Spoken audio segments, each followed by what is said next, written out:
From Walt Disney Pictures, it's Million Dollar Arm starring John Hamm. Somebody get me Roger Sterling. Oh, wait, different movie. Hey, I'm Chuck the Movie Guy, and welcome to another movie review with yours truly. And from Toronto, Canada, Bonnie Laufer Krebs. Hey, Bonnie. Chuck. Hey, now, we're going to talk about Million Dollar Arm, and we have been talking about this movie for a while now because of the fact that we're both Mad Men fanatics. That's right. And we're addicted to Mad Men. Yeah. Have we seen John Hamm? When was the last time we saw John Hamm on the big screen? Oh, God. Thanks for throwing me that curveball right away. Got that, quote-unquote, curveball. You know what? That's a good question. It's been a little while since we've seen him on the big screen. But I have to say, in Million Dollar Arm, he comes off very un-Don Draper-ish. Like, let me just get that right out there. He is not Don Draper in this movie. He's really good in this. I was taken surprised. I really enjoyed his performance. Oh, well, also in this movie is our good friend Lake Bell, and Yes. if I'm not mistaken, she's a better friend to you than me.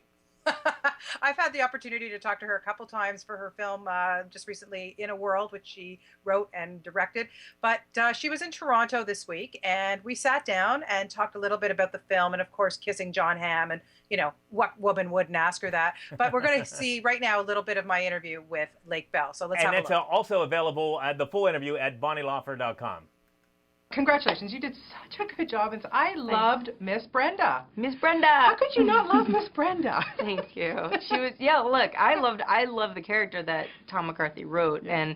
and the real woman Brenda that I've now met at the premiere, which was really cool. She's smoking hot and smart as hell, so I was thrilled to be depicting and honored to be depicting someone like that. Yeah, she's a wonderful woman, and you know, it's just a great story. It's such a, like, what came out of this movie going, it's such a crowd pleaser. It's such a feel good. You know, was that something that appealed to you when you read it? Absolutely. I've never been a part of a project like this where it's PG.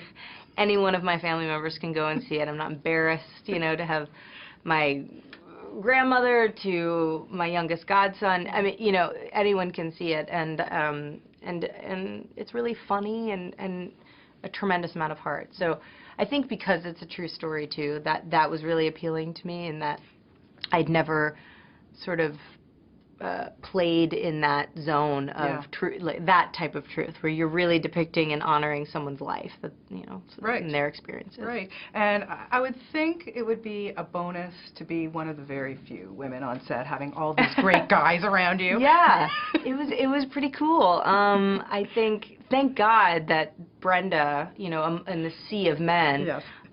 you know, had some cojones to her, because she had to lay down the law, and that's what I admire about the character. I think it's, you know, looking at, you know, John Hamm, who's traditionally has women in his characters, Yes. you know, fawning at his feet. It was nice to play someone who kind of looks at him and says, you know, you're being a jerk. It was nice to see that. Yes, I did like that too. And, you know, but at the end of the day, kissing John Hamm can't be hard work. You know, we've known each other for many years, so it's honestly very awkward because we're genuinely friends. So, you know, we both know each other's significant other. It's more just like, hey, how you doing? Let's demystify this. Hello, you know, let's desexualize the room. You know, and there's like people standing there, and, you know, I think we all know at this point that smooching scenes and all that jazz is really, not as... It's danger pay. It's not even, you know, near what it feels. You know, you're thinking, ooh, that would be fun, but it's not. There's no woo in the room at all when it happens. Well, Bonnie, once again, you know something?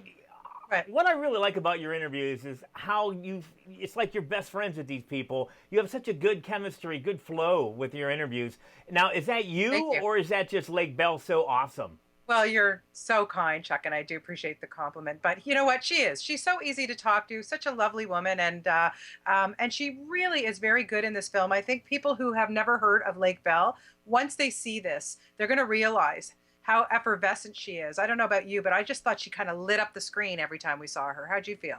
Yeah, I love her too, and I thought she was great in this film. Although a lot of this, movie, she seemed to be via Skype before we got to the meat of it all. You know, she's kind of off in the distance. What But I want to actually talk about the movie itself now. When this movie opened, did you not swear you were watching an episode of Mad Men? Well, The pitch. no, actually, I didn't feel like that at all. First of all, we better set up the premise a little bit just for people who don't know what it's about. Of Million course. Dollar Arm is based on a real story, real life story, based on two baseball pitchers, Rinku Singh and Dinesh Patel, and they were discovered by a real life sports agent named J.B. Bernstein.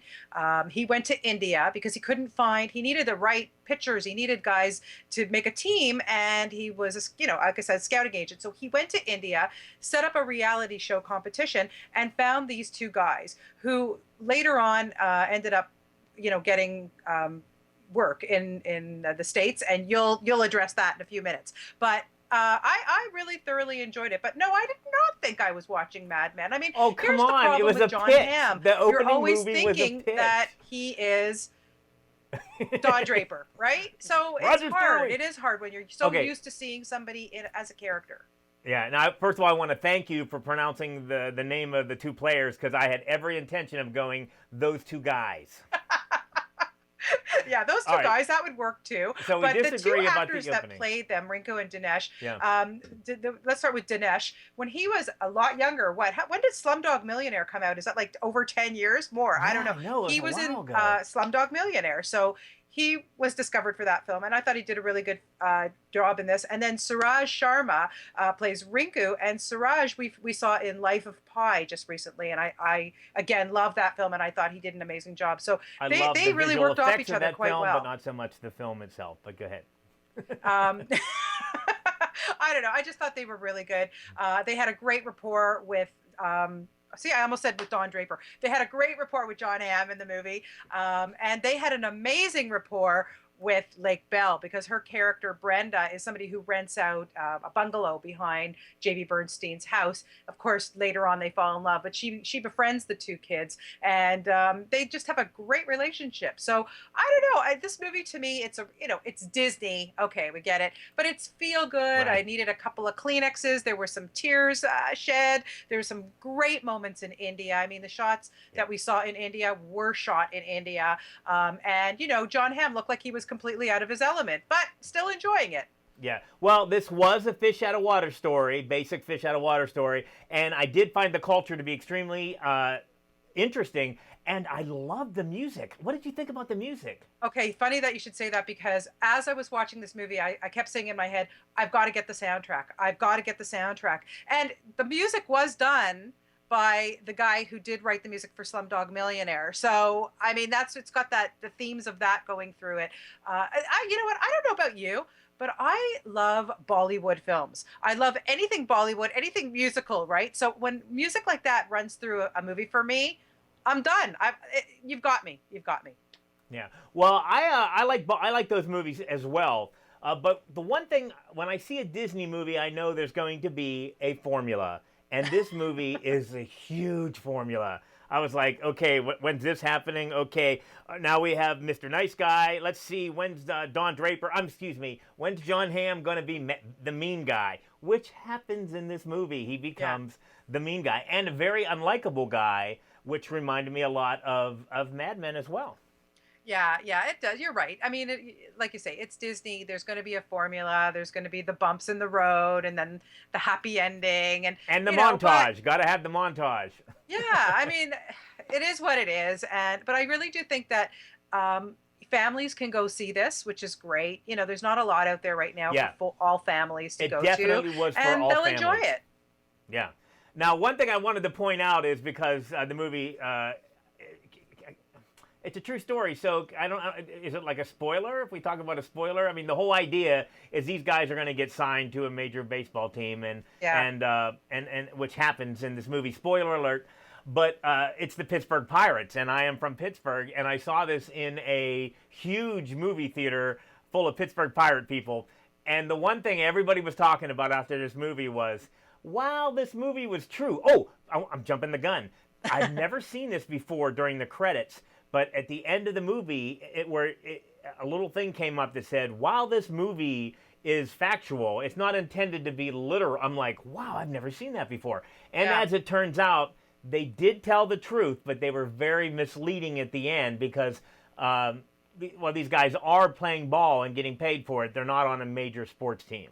So, Right. Am I Yeah, did I ruin the movie so, for everybody? they always have to put that, take liberties with the true story. And hey, with any true story, it has to be Hollywooded up, right? So, but I agree with you. I thought that was kind of strange, and why they didn't go that route to show who they were really playing for. But what can you do, right? Okay, who's your favorite character? Because mine was the guy who was working for free. Oh my gosh, that guy was great. And Lake Bell and I actually talked about him because I said to her, what was it like to work with the two guys, meaning the two kids? And it completely, and she kind of corrected me by saying the three guys. And that actor who played, he was kind of like John Hamm's right arm in India. And he wanted to work with him. He wanted to help him get the guys. And he stole the movie. And I've got to look up his name because he was fantastic. Yeah. Yeah, he was really good.